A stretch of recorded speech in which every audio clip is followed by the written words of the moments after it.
Hello बच्चों, आज हम नूतन गुंजन हिंदी पाठमाला कक्षा 4 का 12वां पाठ पढ़ने जा रहे हैं। पाठ क्रमांक 12 का नाम है पानी अमृत है। तो जीवित रहने के लिए हमें किन किन चीजों की आवश्यकता होती है? भोजन और पानी। तो प्रकृति के 5 तत्व जो हमारे लिए बहुत जरूरी है। पानी जो है वो प्रकृति का अनमोल उपहार है। उसके बिना जीवन संभव नहीं है। इस पाठ के माध्यम से हम जल के महत्व को समझेंगे और जो हमारे व्यवहार में जो जीवन मूल्य आते हैं उनके बारे में हम जानेंगे। यह पृथ्वी पर रहने वाला हर छोटे बड़े प्राणी की जरूरत है पानी। पानी की उपयोगिता को समझकर उसका संरक्षण करना हमारी जिम्मेदारी है। अगर कहीं पे भी पानी वेस्ट हो रहा है, पानी बिना वजह बह रहा है, तो उसे हमें रोकना चाहिए। और कहीं पे भी अगर पानी का प्रदूषण हो रहा है, जल प्रदूषण हो रहा है, तो उसको कम करने के लिए भी हमें अलग अलग उपाय सोचने चाहिए। तो सबसे पहले तो पृथ्वी पर हमें बहुत सारे पौधे लगाने चाहिए। पेड़ पौधे होंगे तो पानी की मात्रा कम नहीं होगी। तो ये पाठ शुरू कर रहे हैं। इसमें रेगिस्तान से गुजर रहे दो पति पत्नी की कहानी हमें इसमें बताई गई है कि वो किस प्रकार से पानी के बिना तड़प कर मर गए। तो पानी का मूल्य जो है वो हमें इस पाठ के माध्यम से बताया। सूरज तप रहा था, धरती जल रही थी। शादी के 2 साल बाद एक राजस्थानी अपनी पत्नी को विदा करवा कर अपने घर ला रहा था। मरुभूमि की यात्रा करते करते पूरा दिन बीत चुका था। अभी 18 घंटे की यात्रा शेष थी। तो यहाँ पे मरुभूमि का अर्थ है रेगिस्तान। तो यहाँ पे रेगिस्तान के वातावरण के बारे में हमें बताया गया है कि रेगिस्तान में बहुत अधिक गर्मी होती है। तो वहाँ पे एक राजस्थानी जो व्यक्ति था वो अपनी पत्नी को उसके मायके से अपने घर लेकर आ रहा था 2 साल के बाद में। तो उस समय सूरज जो है वो तप रहा था, बहुत भयंकर गर्मी थी, धरती जल रही थी। और रेगिस्तान की यात्रा यानी कि पहले मोटर गाड़ियां नहीं होती थी, तो वहां पे रेगिस्तान में ऊंट के द्वारा यात्रा की जाती थी। तो ऊंट जो है वो रेगिस्तान का जहाज कहा जाता है। तो रेगिस्तान की यात्रा करते करते उनको पूरा दिन बीत गया, एक पूरा दिन लग गया। लेकिन फिर भी 18 घंटे यानी 18 आवर की यात्रा उनकी बची हुई थी। अभी हलक सूख्यो है, पानी है। पत्नी ने झिझकते हुए पूछा कि गला सूख गया है, क्या पानी है? पति ने कहा, हलक तो मेरो भी सूख्यो है, मशक में 2 बूंद पानी गयो है, ले तू पी। ऊंट को रोकते हुए पति बोला। तो उसका पति उसको बोलता है कि हलक मतलब गला, तो गला तो मेरा भी सूख गया है। मशक, मशक मतलब कि एक चमड़े का एक बैग टाइप होता है जिसमें पानी भरा जाता है, उसमें पानी ठंडा रहता है। तो मशक में 2 बूंद पानी बचा हुआ था, तो बोला कि तू पी ले। ऊंट को रोकते हुए उसके पति ने कहा। तो यहाँ पे पत्नी बोली ना में उसने सिर हिलाया कि नहीं, मैं नहीं, तुम पियो। तो पत्नी ने कहा तुम पियो, पति ने कहा तुम पियो। तो ऐसे तू पी करते हुए दोनों में से किसी ने भी पानी नहीं पिया और दोनों ने वहीं पे दम तोड़ दिया।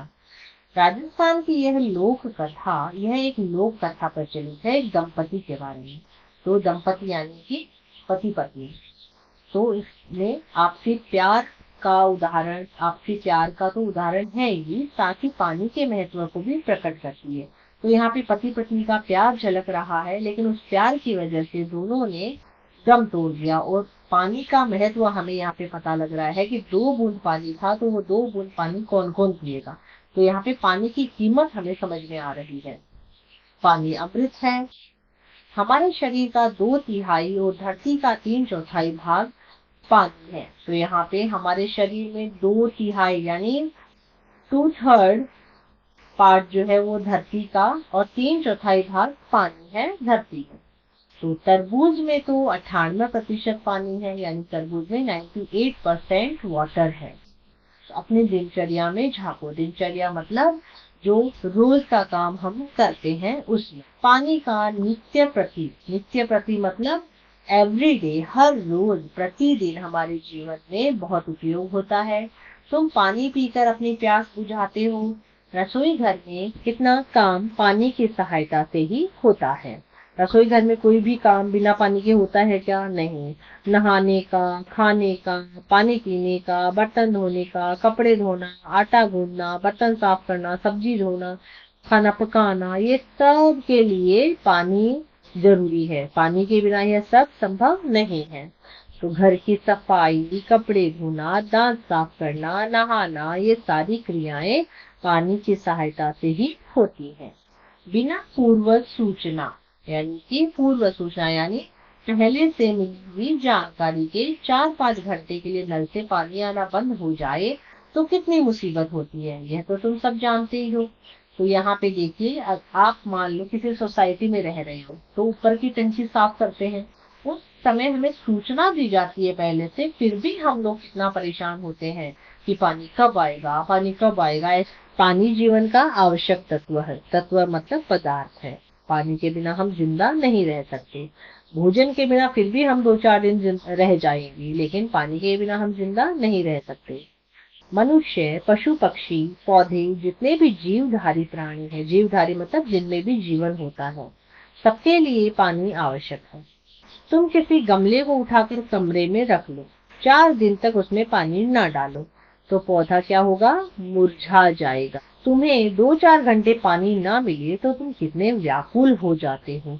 तो यहाँ पे व्याकुल का अर्थ है बेचैन होना, कि तुम्हें 2-4 घंटे के लिए पानी अगर नहीं दिया जाए तो तुम तड़पने लग जाते हो कि भाई मुझे बहुत प्यास लगी है, पानी चाहिए। जैसे आप कहीं बाहर गए हो और आप पानी की बोतल नहीं लेकर गए, लेकिन आजकल तो हर जगह पानी मिलता है, लेकिन सपोज आप ऐसी जगह गए हो, जंगल है पूरा और पानी नहीं, तो आप बिल्कुल बेचैन व्याकुल हो जाओगे कि मुझे कब पानी मिलेगा और मैं कब पानी पीऊंगा। पानी से ही धरती नरम और उपजाऊ बनती है। तो पानी से धरती नरम और उपजाऊ का मतलब है, अगर धरती में पानी नहीं होगा तो वहां पे फसल नहीं होगी। किसान भी वर्षा के बाद ही उसमें हल चलाकर खेती कर पाता है। तो आपने देखा होगा कि जब भी खेती का समय होता है तो उस समय बारिश होती है, और बारिश होने के बाद ही जो किसान है वो अपने खेतों में बीज बोते हैं। पौधों को बड़ा करने के लिए पानी की आवश्यकता होती है। तो पौधों को जब बड़ा करते हैं तो उसमें किस चीज की आवश्यकता होती है? पानी की और खाद की, साथ ही पानी की आवश्यकता होती है। पहले भारतीय किसान सिंचाई के लिए पूरी तरह वर्षा पर निर्भर थे। तो यहाँ पे बहुत छोटे छोटे प्रश्न बन रहे हैं कि पहले भारतीय किसान किस पर निर्भर थे। तो पहले भारतीय किसान सिंचाई के लिए वर्षा पर निर्भर थे। स्वतंत्रता प्राप्ति के बाद लगभग सभी बड़ी नदियों पर बांध बनाए गए। बड़ी बड़ी नदियों के ऊपर बांध बनाए गए, डैम बनाए गए। बाढ़ के रूप में विनाश लीला मचाने वाली पानी को इन बांधों में रोक कर निर्माण कार्यों में लगाया जाता है। तो जब बाढ़ आती है कहीं कहीं पे, तो बाढ़ जो है वो विनाश लीला मचा देती है, यानी सब कुछ वहां पे साफ कर देती है। गांव के गांव तबाह हो जाते हैं, बह जाते हैं। तो उस बाढ़ के पानी को रोकने के लिए नदियों के ऊपर बांध बना दिए गए। तो वो जो बाढ़ का पानी है वो नदियों तक ही सीमित रह गया, और उन बांधों का जो पानी है वो निर्माण कार्यों में, जब भी बिल्डिंग्स बनती हैं, कोई भी निर्माण कार्य होता है, उसमें वो पानी लगा दिया जाता है, वो काम में ले लिया जाता है। पानी को ऊंचाई से गिराकर बिजली का उत्पादन किया जाता है। तो बांध जो बने हुए हैं वहां से पानी ऊपर से गिराया जाता है, उससे बिजली बनाई जाती है। नहरें निकालकर पानी के बहाव की दिशा मोड़ दी जाती है। तो यहाँ पे अलग अलग उन बांधों से अलग अलग नहरें निकाल दी जाती हैं। तो पानी का जो बहाव है, पानी की जो तेजी है, वो उसकी दिशा मोड़ दी जाती है, तो वो बहाव कम हो जाता है। उन स्थानों पर पानी उपलब्ध कराया जाता है जहां इसका घोर अभाव है, और नहरों के द्वारा उन जगहों पे पानी पहुंचाया जाता है जहां पे नदियां नहीं है, जहां पे पानी की कमी है। जैसे सतलुज नदी से इंदिरा गांधी नहर निकालकर राजस्थान की मरुभूमि को पानी दिया गया है। तो यहाँ पे एक सतलुज नदी है, तो उसके ऊपर इंदिरा गांधी नामक नहर बना दी गई। राजस्थान में जो रेगिस्तान है वहां पर पानी पहुंचाया गया है उसके माध्यम से। पानी में जीवन देने की शक्ति है। यद्यपि प्रकृति ने पानी के अक्षय भंडार हमें दिए हैं, तो अक्षय मतलब जो नष्ट ना हो, तो यहाँ पे प्रकृति जो है उन्होंने पानी के ऐसे भंडार हमें दिए हैं जो कभी भी नष्ट नहीं होते हैं। फिर भी शुद्ध पानी अधिक मात्रा में उपलब्ध नहीं है, तो जो भंडार है उनमें शुद्ध पानी नहीं है, पीने लायक पानी नहीं है, वो अशुद्ध है। तो शुद्ध पानी की मात्रा बहुत ही कम है। हमारे घरों के नलों में जो पानी आता है वह शुद्ध किया हुआ होता है, फिल्टर्स लगाए होते हैं डैम पे, और वो फिल्टर के द्वारा हमारे घरों में पानी पहुंचाया जाता है। तो उसे व्यर्थ नहीं बहाना चाहिए। जो वो पानी शुद्ध है तो उसको कम से कम व्यर्थ करना चाहिए, खराब करना चाहिए। पानी को प्रदूषित होने से बचाना भी हमारा कर्तव्य है। गांव में अभी भी जिस कुएं से पीने का पानी लिया जाता है, उसी कुएं के आसपास मल मूत्र त्यागने, कपड़े आदि धोने का कार्य भी किया जाता है। तो आपने देखा होगा गांव में बहुत बड़े बड़े कुएं बने हुए रहते हैं, उस कुएं से ही पूरे गांव में पानी जाता है, पीने का पानी जो भी पानी रहता है। और उसी कुएं के आसपास छोटे छोटे बच्चे बड़े वो मल मूत्र त्यागने का, कपड़े वहीं पे धोने लग जाएंगे, ये सारे कार्य वहीं के आसपास होते हैं। तो वहां पे जो कुएं का पानी है वो दूषित हो जाता है उससे। तो दूषित पानी पीने से हैजा, टाइफाइड आदि रोग होने की संभावना बनी रहती है। तो गंदा पानी पीने की वजह से ही ये दोनों रोग होते हैं, हैजा और टाइफाइड। पानी जीवन का सहारा है। जीवित रहने के लिए जल का सुलभ होना अनिवार्य है। सुलभ सुलभ यानी प्राप्त होना बहुत ज्यादा अनिवार्य है। इसलिए प्राचीन सभ्यताओं का विकास किसी न किसी नदी के किनारे हुआ है। तो इसलिए प्राचीन यानी पुरानी जो सभ्यताएं हैं उनका विकास बहुत अधिक नदी के किनारों पर ही हुआ है। खेती बाड़ी, परिवहन, उद्योग सबके लिए पानी की आवश्यकता होती है। तो यहाँ पे खेती बाड़ी के लिए भी पानी की आवश्यकता है, उद्योग, फैक्ट्री, कंपनी जो है उनके लिए पानी की आवश्यकता होती है, और परिवहन यानी कि जो मोटर गाड़ियां वगैरह चलती हैं उनके लिए भी पानी की आवश्यकता होती है। इसलिए हमें पानी रूपी संपदा को हमेशा सुरक्षित रखना है।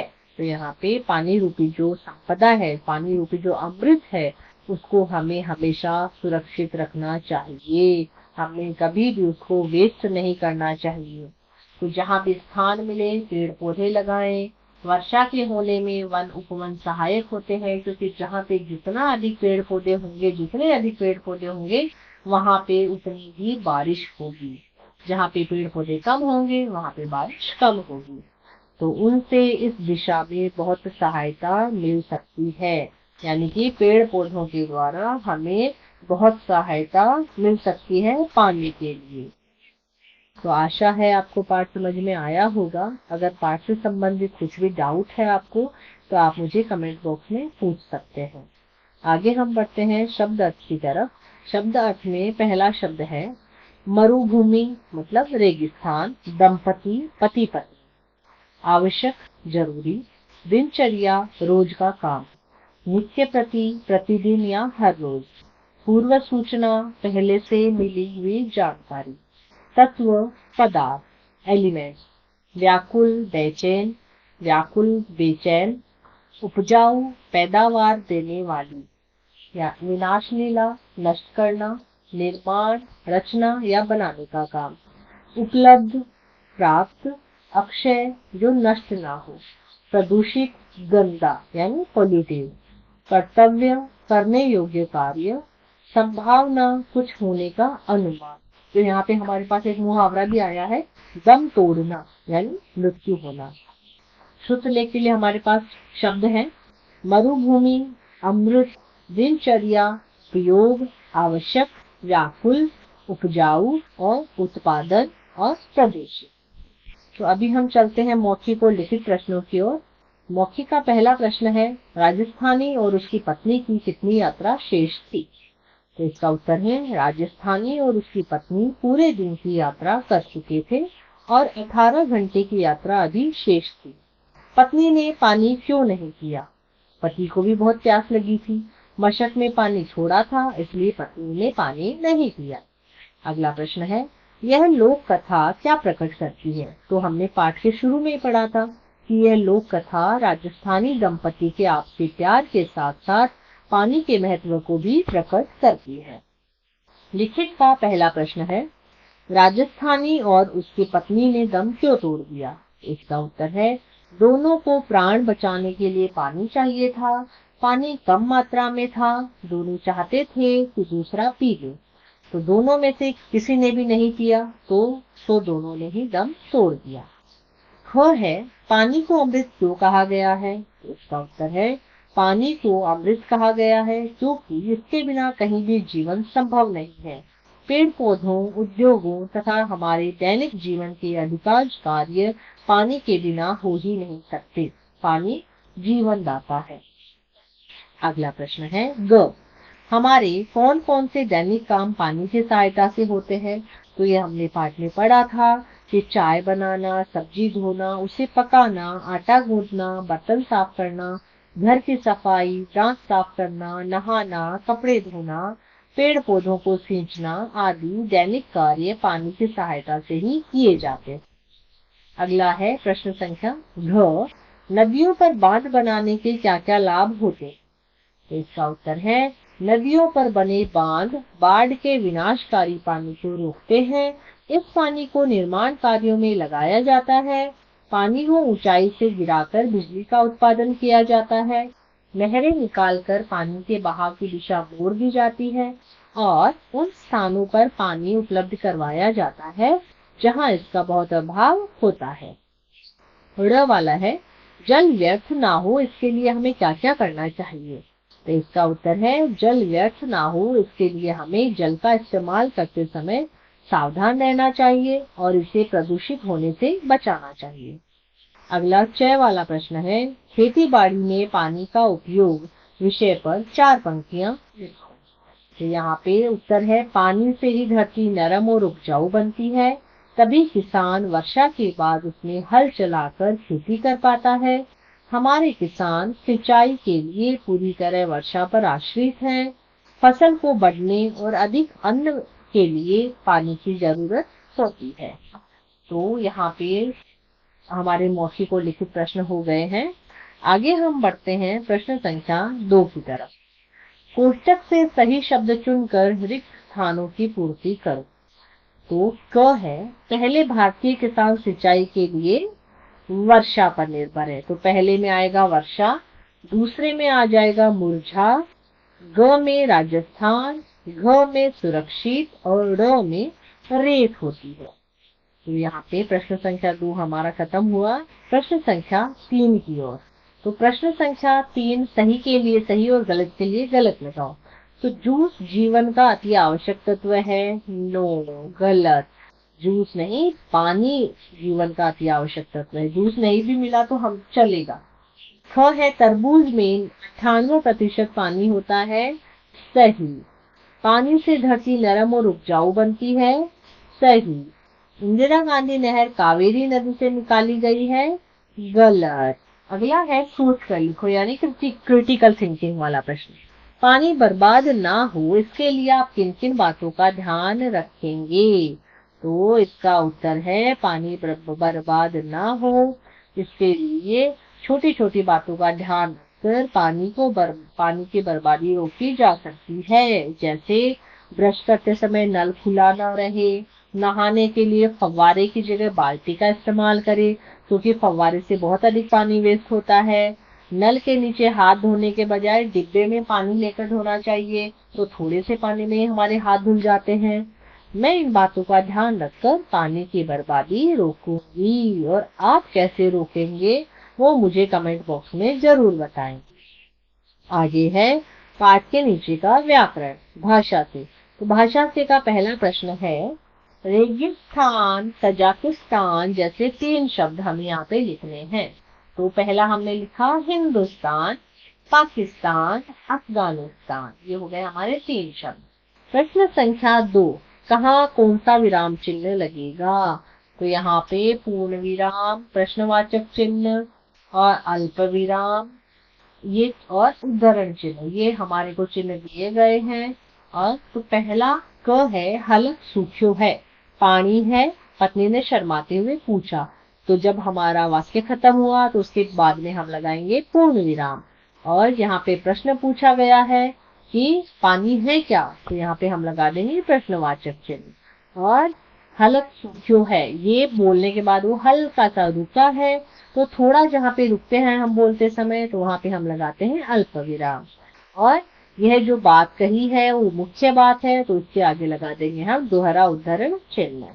तो इसी प्रकार से हम ये सारे विराम चिन्ह इन सारे वाक्यों में लगा देंगे। प्रश्न संख्या 3 है, प्रत्येक पंक्ति में जो शब्द समानार्थक नहीं है उस पर गलत का निशान हमें लगाना है। तो पहला किया हुआ है, तो दूसरा है नित्य प्रति, हर रोज, निश्चित दिन और प्रतिदिन। तो यहाँ पे निश्चित दिन जो है वो गलत हो जाएगा। तीसरा है गंदा, साफ, दूषित और प्रदूषित। तो यहाँ पे साफ को हम क्रॉस कर देंगे। बेकार, व्यर्थ, निरर्थक और सार्थक। तो यहाँ पे सार्थक को हम क्रॉस कर देंगे। तो ये हो गए हमारे पाठ के नीचे के व्याकरण के सारे प्रश्न उत्तर। तो आशा है आपको सब समझ में आया होगा। धन्यवाद।